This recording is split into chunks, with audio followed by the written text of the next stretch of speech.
Salve, salve, galerinha! Hoje uma aula muito bacana, tá certo?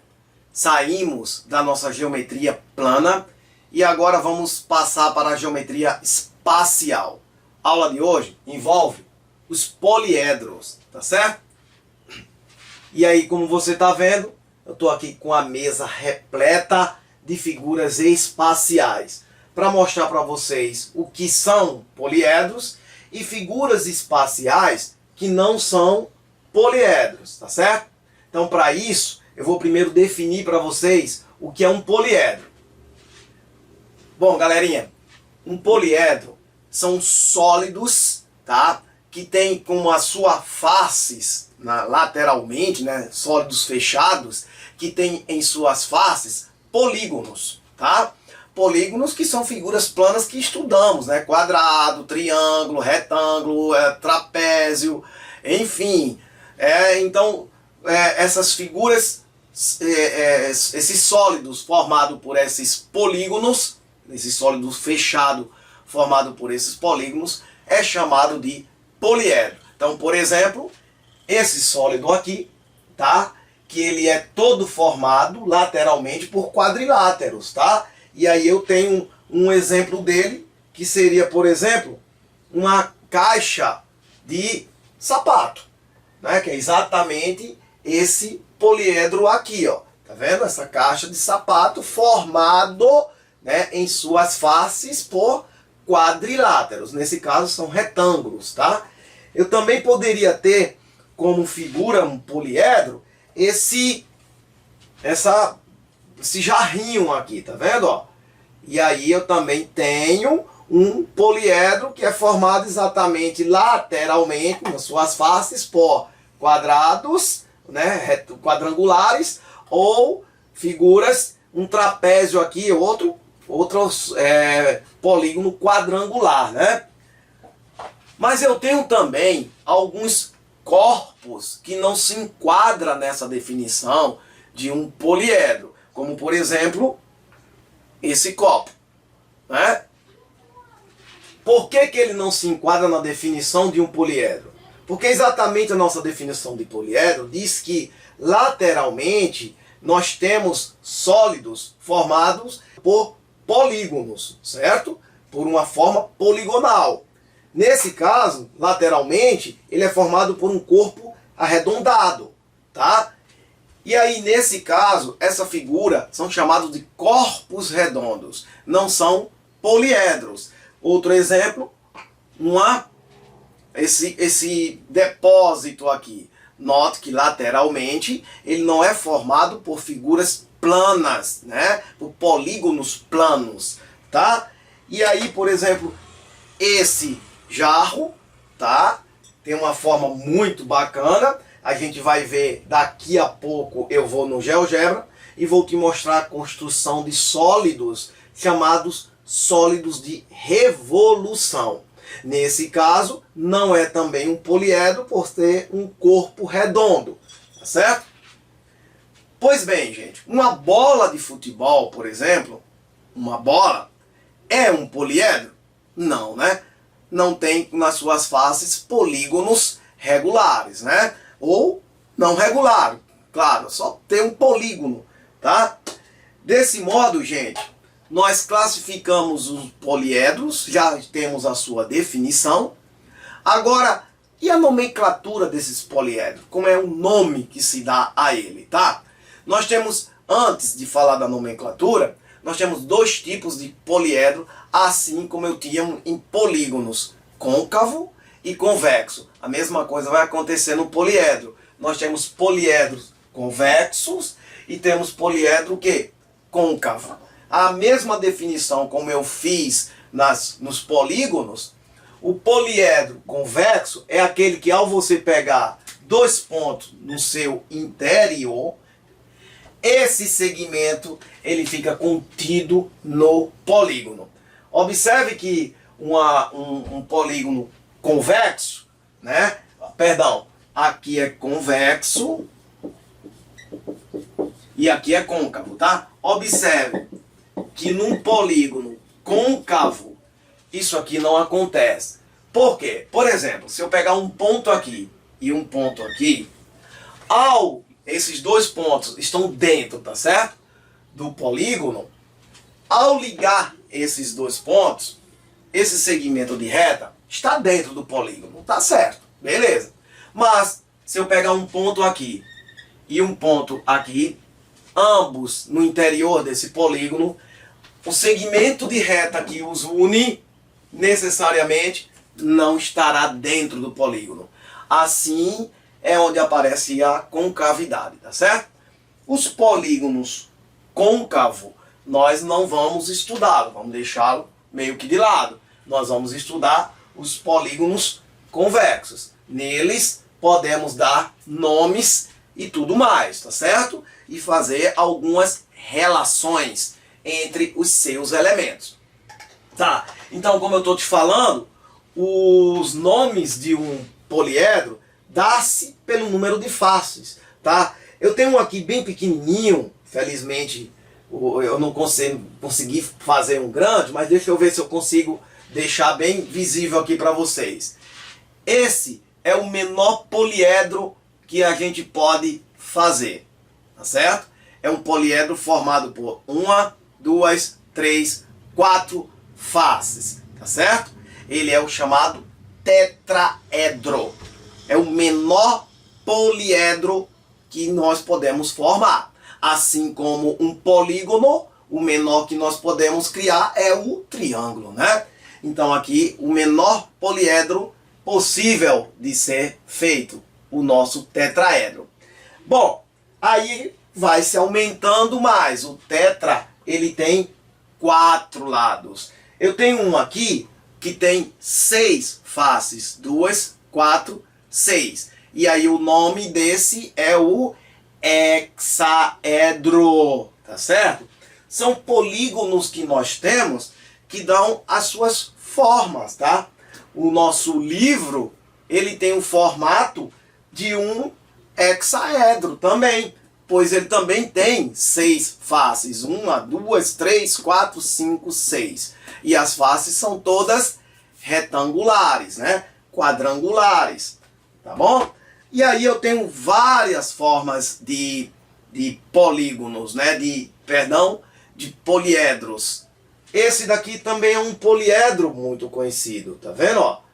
Mais adiante nós vamos estudá-lo com um nome específico para ele, chamado de prisma, tá? Mas esse poliedro, basta se contar o número de faces. Aqui eu tenho 3, 4, 5. Aqui nós temos o pentaedro, beleza? Com as formas juntas, né, nós podemos criar vários sólidos, tá?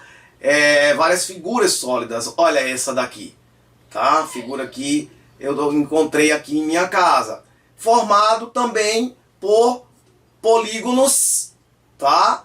Não regulares, mas aqui eu tenho quadriláteros, pentágonos, são várias e várias formas juntas, formando assim um poliedro, tá bom? Então eu posso ter vários tipos de poliedros. Olha que bonito aqui, ó, um poliedro também que eu fechei, acabei de fazer para mostrar isso aqui para vocês, tá? Daqui a pouco eu vou trazer essas figuras no GeoGebra, tá? E aqui é mais outro tipo de poliedro. Também fiz esse deu um trabalhinho danado de fechar, né? Outro poliedro. Ah, aparece a minha bola de futebol. Porém a nossa bola de futebol, lá dentro é colocada uma câmara de ar, que quando ela incha, essa face aqui, que são polígonos, passa a virar corpo redondo, né? E aí ela sai da definição de poliedro. Belezinha, galera? É importante a gente saber os elementos que compõem um poliedro. Por exemplo, eu peguei um vazado, tá? Somente para mostrar para vocês os elementos que tem aqui em destaque. Por exemplo, os vértices, tá? Cada quina do meu poliedro e também as arestas. As arestas que nós temos no poliedro. Lateralmente, ao fechar esse poliedro, eu obtenho as faces. Então o poliedro é formado por vértices, arestas e faces, tá bom? Não esquece, vértices, arestas e faces são os elementos que compõem o meu poliedro. Outra coisa importante que eu quero chamar a atenção da gente é quanto ao ângulo que é formado pelas arestas de um poliedro, tá certo? Esse ângulo recebe o nome de acordo com a quantidade de arestas neles unida.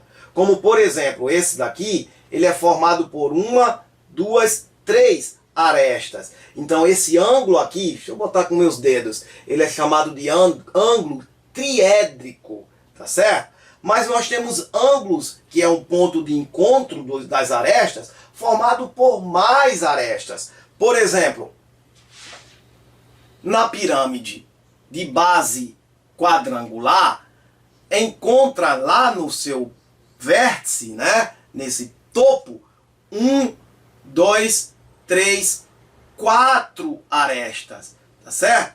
Logo, o nome desse ângulo é tetraédrico. É o ângulo que é formado pelo encontro de 4 arestas.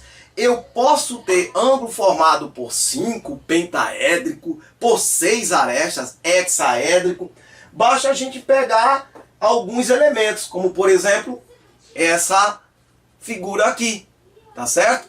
Ela tem aqui na sua vértice o encontro de 1, 2, 3, 4, 5 arestas. Deixa eu ver se eu aproximo bastante para vocês. Esse ângulo aqui em cima, né, que é a junção de 5 arestas, é um ângulo chamado pentaédrico, tá? Então, o ângulo de um poliedro é o encontro lá no vértice das arestas. Se você olhar aqui, esse aqui me dá um encontro exatamente de 3 arestas, triédrico, tá certo? Mais alguns elementos eu estou juntando aqui e falando para vocês. Bom, dei uma limpada aqui. Agora eu vou falar sobre a relação que envolve o número de arestas, o número de vértices e o número de faces de um poliedro convexo, tá certo? Convexo.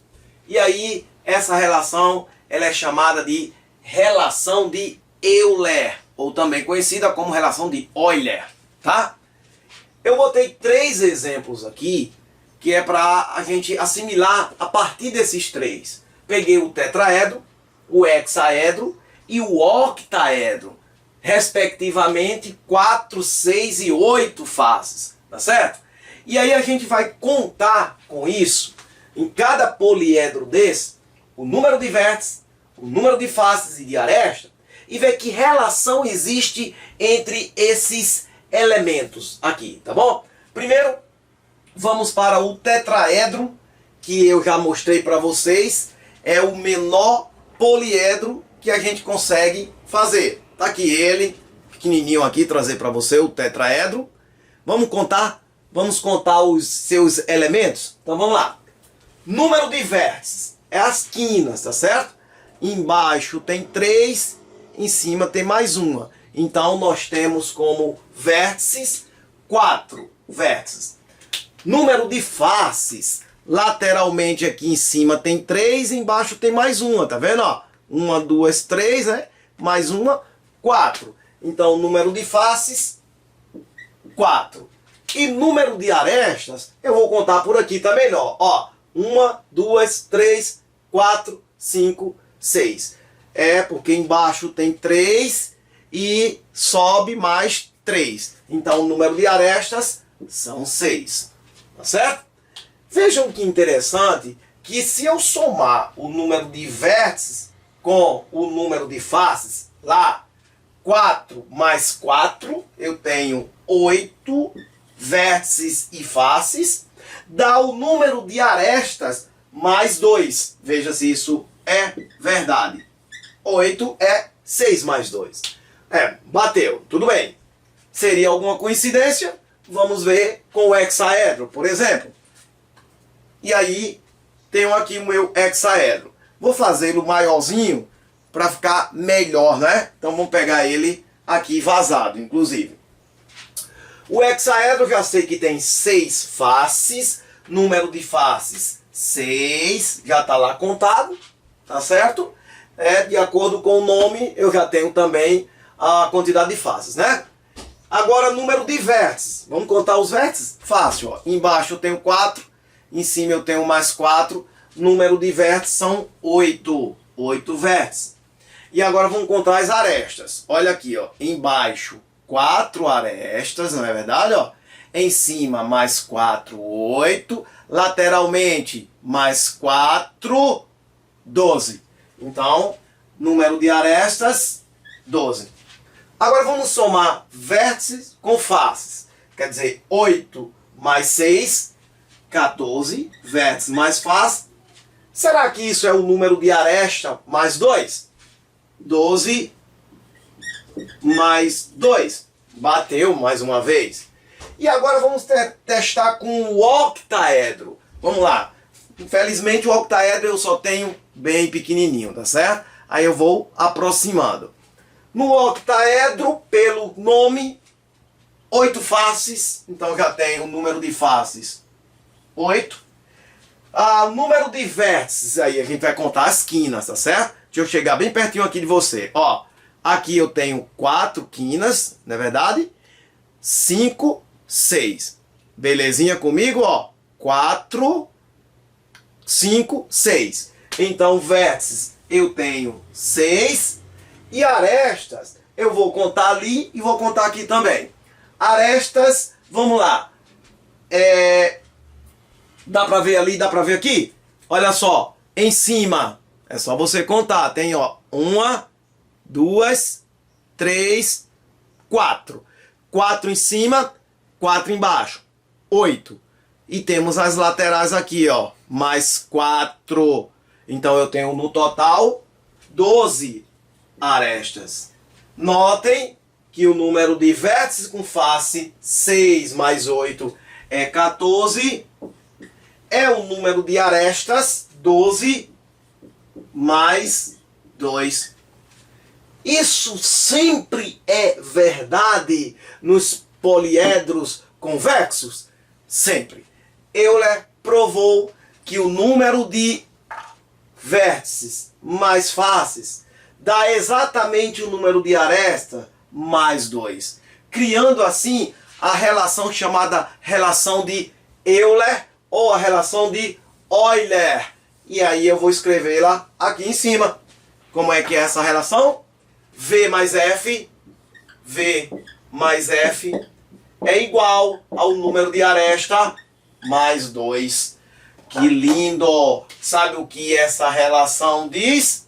Diz assim, em termos para a gente escutar e gravar. Ela fala assim, ó, que interessante, ó. Vamos fazer amor a 2.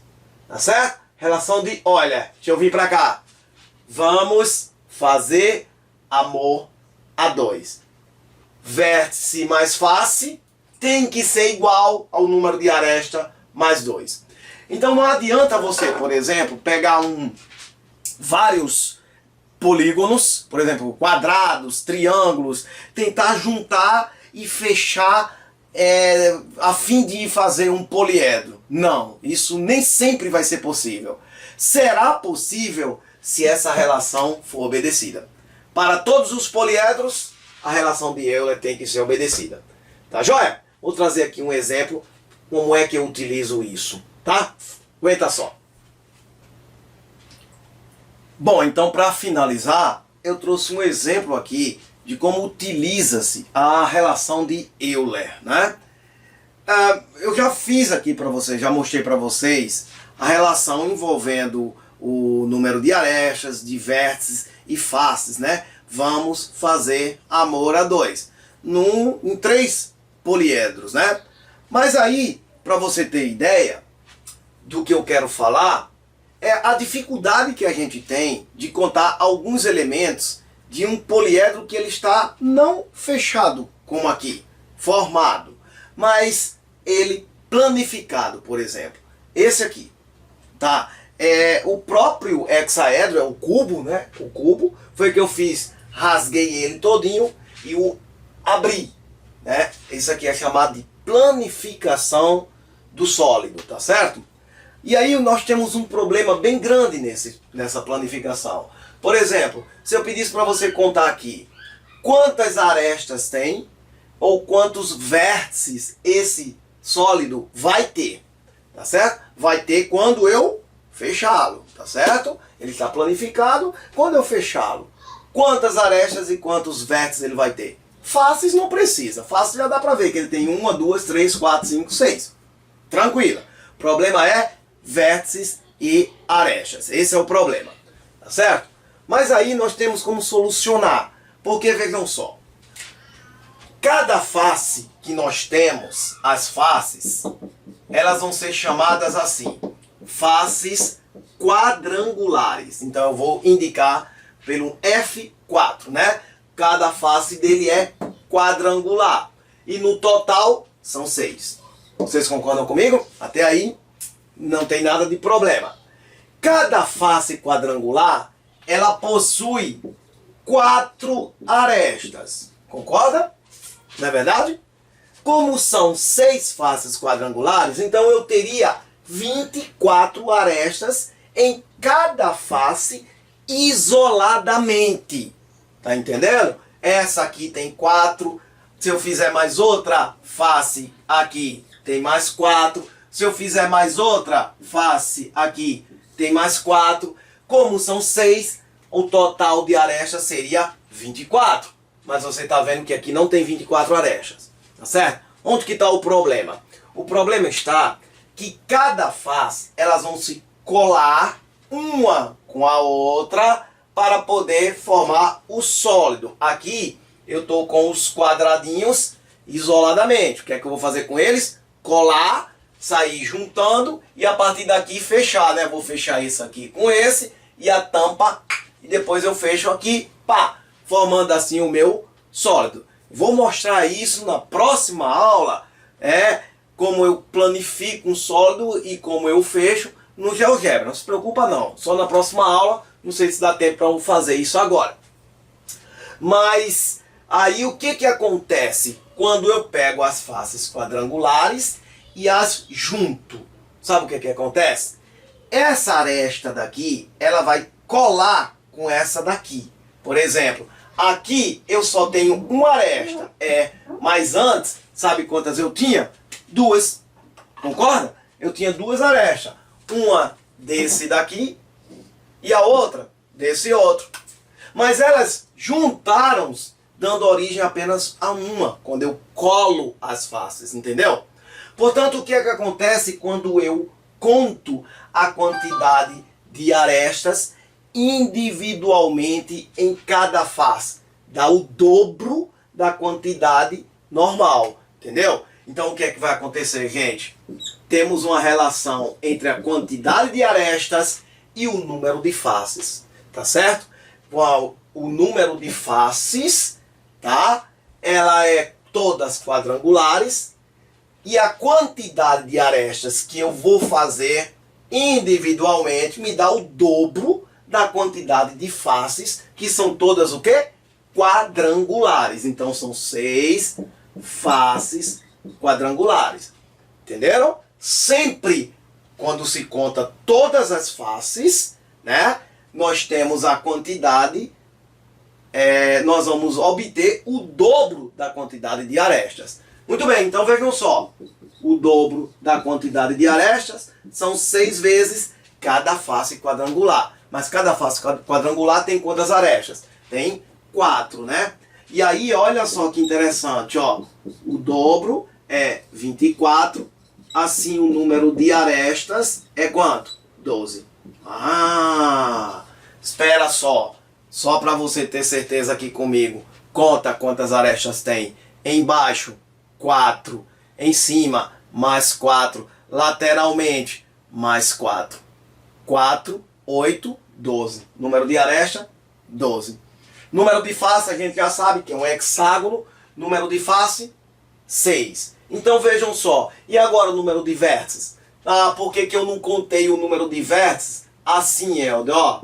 Por que você não conta? 1, 2, 3, 4, 5, 6, 7, 8, 9, 10, 11, 12, 13, 14. Por que você não conta assim? De novo, essa face vai fechar, vai colar com outra. Tá vendo? E aí o que é que acontece? Uma face junta com outra, que junta com outra, dando origem a apenas um único vértice. Mas cada face dessa tinha um vértice lá na sua ponta, tá certo? E elas juntas, coladas, dá origem a um único vértice. Então como é que eu vou determinar na sua planificação a quantidade de vértices? Não dá.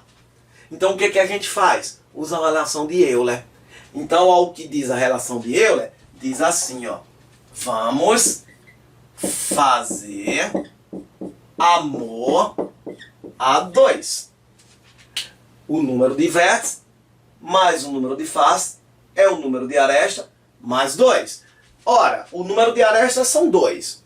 O número de faces são 6. Então joga lá na nossa fórmula. Vamos lá. O número de vértices mais o número de faces são 6. 6 faces, todas elas são quadrangulares. É igual ao número de arestas que eu acabei de descobrir. 12 mais quanto? Mais 2. Bom, o número de vértices vai ser 14 menos 6. Daí, o número de vértices ser exatamente quanto? 8. Tá aí, pessoal. Para que serve a nossa relação de Euler, né? Só para tirar dúvida, será que tem 8 vértices? Olha só, embaixo as bolinhas, 4.